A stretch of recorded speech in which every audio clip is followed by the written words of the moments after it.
If you've been following this channel for a while, you may notice that I was in the garden from time to time. That's the garden we had as a family since I was a kid.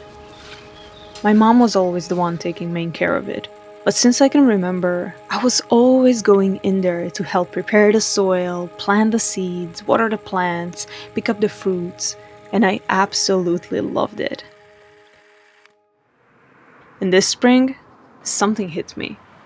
One day I got a nudge and I just randomly went to the back of our house and I started pulling out the weeds. Day in, day out, I couldn't stop and I just kept going there. Before I knew it, I created a whole new garden. So in this video, I would love to take you on a tour around my new garden and show you everything that I planted. But before we start going around the garden and touring around, I would just like to point out that if you hear any types of noises from cars or people, that's because although I do live on an island, I still live in a town. But for now, this is what I'm working with, so let's go. This is the first corner that I edited, and this is actually my first little garden that I had, like my own little garden. My grandpa said, "This is your little corner, do with it whatever you want." And that was like probably 15 years ago, and this was the first thing that I planted in it, and it literally survived for 15 years, so I kind of let it here to remind me of my first plant that I planted. And the next thing that I did was I planted the strawberries here because I absolutely love strawberries. I bought them in the nursery and then I spreaded them out. The thing is that strawberries that I bought earlier in the year are focusing on actually producing strawberries and fruiting, and the other ones are just focusing on spreading around. They told me that I gotta remove these things like here. I gotta remove the stingies so they won't focus on spreading. I'm doing that every single day, but still they just focus on spreading around. So yeah, I don't know what to do with that. The other little problem is that I have snails and they are eating my strawberries. I put some ashes. I thought that would protect the strawberries, but it's not working that much, and I don't want to put the poison for snails because I really like them and I feel that would be really contradictory. So for now, that's the situation. Next year, I think I'm gonna put all the strawberries in this little like vases and put them somewhere up on the wall in the air, so that's gonna be a problem solved. But this year, this is how I did it. I'm still learning, so yeah, that's the situation. Let's move to the next corner over there. Okay, so the next corner that I have is this corner here, which is under construction because I didn't manage to create it for the garden tour, but that's okay because nature is a work in progress always. Here I planted some aloe veras. I got this from my boyfriend because his family also has a garden and they had some extras, and I really love aloes. I can use them for like face masks and hair masks, and the other day I used it for my sunburns because we were going with friends, we were playing mermaids. Don't ask, I live on this island too much and I absolutely transformed myself into a mermaid and I got absolutely sunburned. So I used some aloe veras. It just came to the garden and I cut it a leaf and I just put it on myself. It's also good for mosquito bites, so yeah, I'm really happy that I have some natural medicine here. Here I'm planning to plant peppers and eggplants. This is what my grandma actually put in the soil. She's taking care of that. I'm planning to put them in very soon because the moon is in the phase that is really appropriate and good for that. I always thought that the moon is some kind of like witchy thing from books and movies.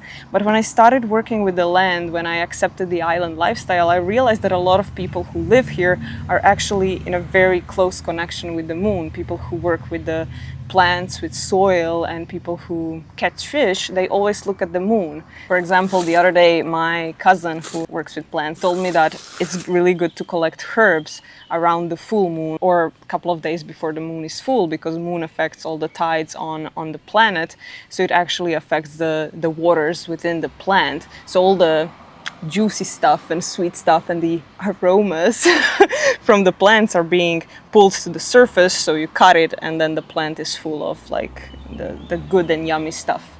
And I also think that working with the garden and working with the land is something that is really connecting me with my family. Like I feel like I'm never gonna lose connection with my family as long as I have nature, because it is a thing that is really connecting us together.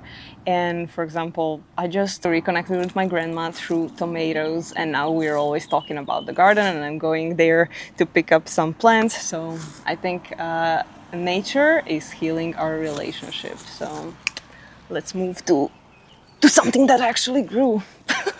Okay, here, this is the corner that is pretty done because I have nothing else to plant in here. Here I have some zucchinis that are already flowering, which is so beautiful.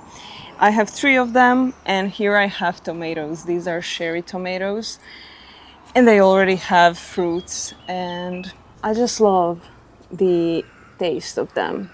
It's so different when you buy food from the supermarket and when you actually have your own food. You're able to tell the difference, and the difference is actually so huge. And it is just like a firework in your brain. Like, you know, from the movie Ratatouille, when he was eating all the food and then he would get the fireworks in his brain. That's exactly how you feel when you have food from the garden. Versus when you buy food in the supermarket, it doesn't do that to your brain and to your mouth and to your whole being and body. Let's move to the last corner of the garden, which is over there. By the way, I feel like tomatoes are such a Mediterranean classic. I feel like whole Mediterranean diet, lifestyle, aesthetic is turned around tomatoes. And I always remember when I was a kid, we had so much tomatoes, and I feel like every person who has a garden on the island, you gotta have tomatoes.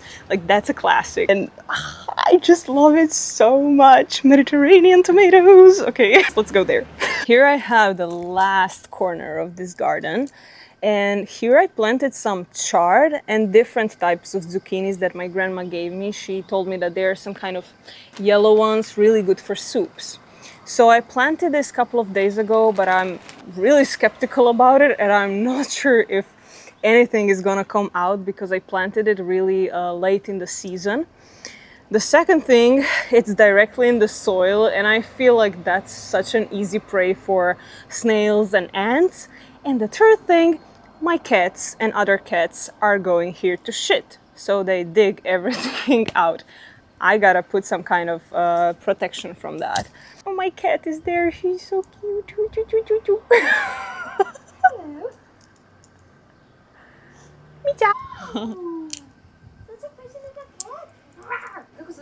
Chupo. It's so creative. I know, so creative. He's fluffy and he's called Fluff. So, I'm not sure if I'm gonna be eating anything from this corner, but the process is gonna show us that. The only thing I can do is wait and see. Trust the process. And by the way, trusting the process is much easier when you can trust yourself and your abilities and your actions. So maybe I should do something to protect it, so it will be easier to trust the process, definitely. But yeah, that's everything that I planted. And actually the last corner is over there. And it's one of my favorite corners. It is very intimate and close to my heart. So we'll go there now. Wapa. I gotta pay attention to these, because when I was planting here, I was so into it and I was so into the process that I stood up and I kicked my head in the olive tree, so that hurt. So yeah, let's go there. Woo!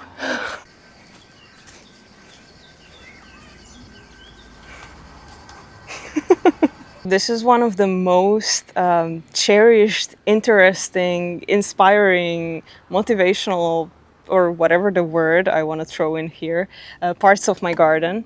Because when I was back at college, I always wanted to come back at my island, and I started this YouTube channel when I was living there in the capital of Croatia. And I was doing a lot of Joe Dispenza's meditation. I was all about creating the lifestyle that I want to live. And one of the clearest pictures that I had in my meditations was this picture of having this Mediterranean stone house in nature. And it had a garden with olives. And underneath those olives, there was like this huge oak handmade table, which was representing stability, abundance, family, gatherings, and quality time.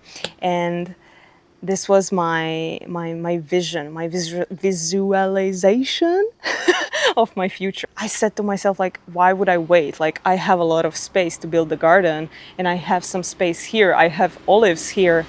Why wouldn't I create future now? Because that's all you have. You have a present moment, and in the present moment, you're actually creating your future. So I don't believe that you should wait. Use the time that you have, use the resources that you have to build the future that you want now. So I pulled this little table and this chair and I created this garden. And it's like a little start. It reminds me of the things that I want to build. So it is making me really, really happy. I hope you enjoyed this little garden tour. I know it's not like some kind of extraordinary and special and big thing, but it's my own, it's close to my heart, and I really like it, I really love it. So I hope that you enjoyed it. Peace, love, and all the good stuff, and I'm definitely gonna see you in the next video. Goodbye.